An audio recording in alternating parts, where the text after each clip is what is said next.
mean, she literally just busted a move, and a nigga ended up on the ground, curled up in a fetal position, like Sylvester Stallone had just fought him. Like, it wasn't Rambo. It was just the little white girl. She just did a two-step. I don't get it.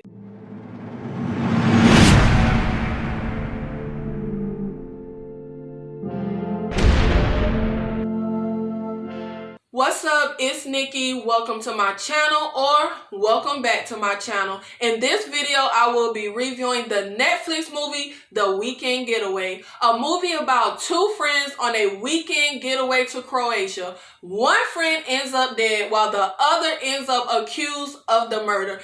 And you pretty much will wish that both friends just ended up dead so that the movie could have ended in like 10 minutes. Now, look, I love a don't trust anyone theme. I love a stranger in a strange land type of theme. I also really love a vacation goes awry theme.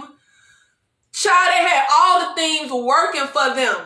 But this movie kind of fell flat for me. It was decently entertaining, I guess. I don't know. I was pretty bored most of the time. The Weekend Getaway for me was generic, not much to offer.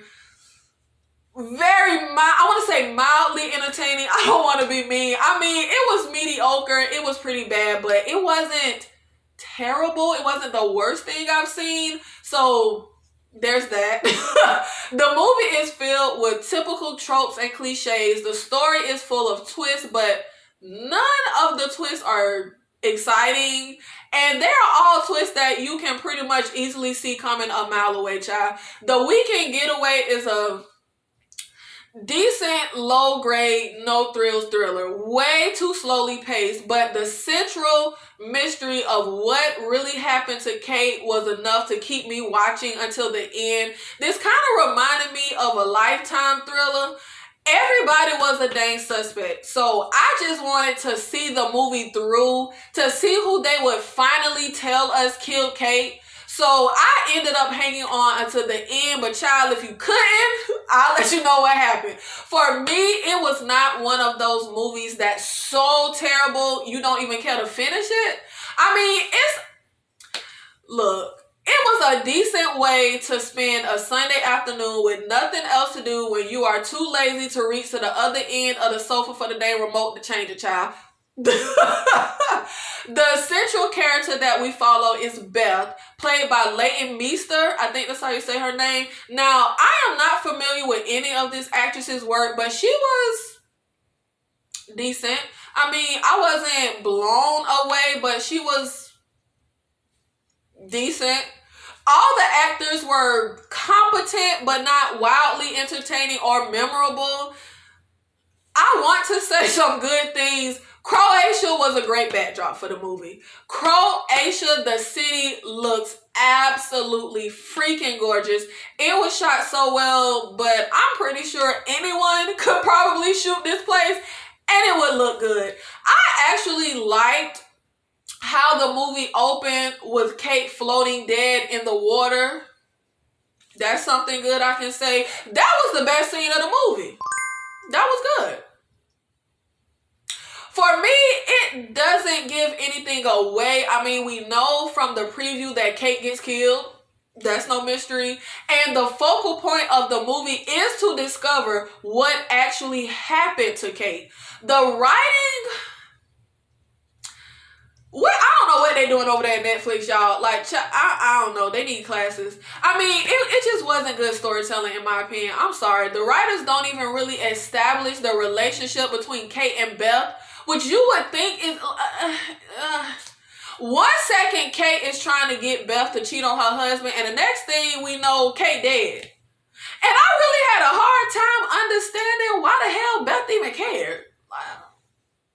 If I'm honest, there's a bit of contrived tension and there's a mystery to solve to keep you hanging on, I guess. But really, we could see everything coming before it happens. The movie literally makes every single solitary person who can be a suspect. Y'all, child, I need to make a movie. If you could just, cause the ish look easy. Look based on this. And the suspect thing, it gets old really freaking quickly. But each suspect was a plausible culprit, I guess.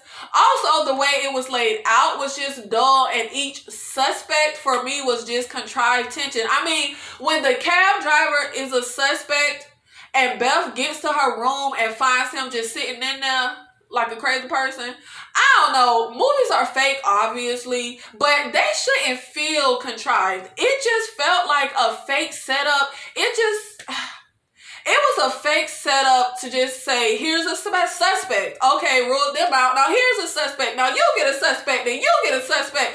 Everyone who could be a suspect was a suspect, and it got so freaking old real quick. It was lazy writing, in my opinion. The twist at the end with the husband was just a bit, it was too much, child. In the end, they tell us that the detective who first took Beth's report of Kate being missing drove Kate home after she reported her purse stolen. His little facial expressions and looks throughout the movie was getting on my motherfucking nerves. I don't know, y'all. He made a pass at her and killed Kate after she rejected him, because that makes sense. And then they flash to a board in the police station of missing women. After telling us that when the detective worked Vice, Internal Affairs was looking into him because of complaints made by women. But then at the very end, they tell us that actually the cop did not kill Beth. So why did we flash to the little board with the missing women? What was that? They tell us that Beth's husband, who we found out was having an affair with Kate, took the 2-hour flight to rush and see Kate to confront her on whether she told Beth about the affair. I mean, it's just not logical. Nigga, call your wife. That's how you'll know if she know. What kind of reason was that? But even though he was spinning it like Kate was obsessed with him and trying to get him to leave Beth, actually, he was the one obsessed with Kate. But when they told us earlier in the movie that he was just a 2-hour flight away,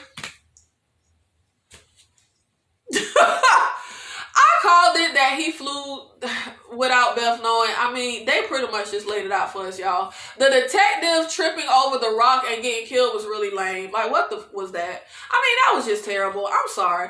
Beth confronting the killer by herself, that was ridiculous. Going into his bathroom to call the cops was, y'all, I just could not. Like, I'm going to confront a killer, and I have no thoughts that a killer could kill me. When I confront said killer alone, because, yeah, a killer wouldn't kill you. I don't get the logic. The movie was full of idiotic decisions made by our lead character, Beth. But I can't stand the whole confront the killer alone and tell them to their face, I'm going to the cops.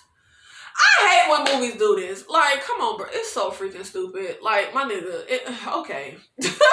Like, what is the suspected killer supposed to do exactly? Just stand idly by while you go to the cops? I don't get it. I mean, I'm confused. Beth's little two-step to fight her husband was so lame. I mean, she literally just busted a move, and the nigga ended up on the ground, curled up in a fetal position, like Sylvester Stallone had just fought him. Like, it wasn't Rambo. It was just the little white girl. She just did a two-step. I don't get it. Really, they could have just ended the movie with the cop being the killer. It also didn't make sense because didn't the husband see Beth outside of the building they were staying in that had the security cameras? And she walked off with him. Why wasn't the husband on the security footage that the cops saw and that Beth saw? I don't understand. And they sure got a quiet behind baby. That's all I was thinking in this last little scene. The baby ain't make a sound during the entire confrontation, child. The cliche and typical dumb detectives who could care less about Beth's missing friend, but then when said friend is found dead, they of course suspect Beth. Like, it's like these writers just, I don't know, child. It's tired and it's annoying. Child, if I go off movies, detectives are mother freaking idiots. I mean, Okay, so the landlord being a suspect. First of all, it was so freaking obvious when Beth was in that secret room looking at the recorded footage that she was not going to see the live camera footage showing the landlord once he got back. And the way they shot it, they pretty much just made everything super mother freaking obvious. I called that, and that's one of the things I was referring to when I said you could see everything a mile away. The filmmakers pretty much just gave us everything. Everything was so mother freaking obvious. And Beth's fight with the landlord, just like the fight with her husband, was ridiculous and lame and dull and just terrible, child. I feel like this movie might be a bit above a Lifetime thriller, like a bit maybe. Oh, and child, when the husband was acting dumb on the phone, when Beth first calls and confronts him about the affair, child, men are so good because I almost believed him. I saw the text messages between him and Beth, and the nigga still almost got me, child. I would give this movie a solid 2.5 out of 10. Yes, I know that is extremely low, but for what it is, I personally think it was a decent watch on a Thursday with nothing to do when you trying to waste time, you know, not getting dragged down to hell.